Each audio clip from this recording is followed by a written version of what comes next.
Welcome to our tutorial on how to view your region on Facebook. In this updated guide, we will show you step by step how to edit your current city on your Facebook profile. First, open the Facebook app on your mobile device.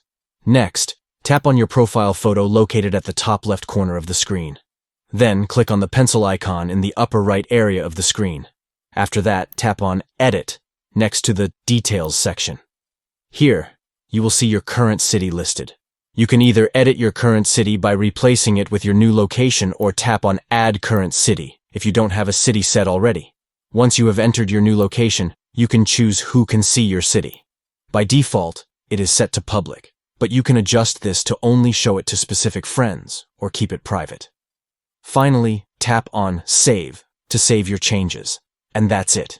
You have successfully viewed and edited your region on Facebook. Thank you for watching, and don't forget to like and subscribe for more helpful tutorials.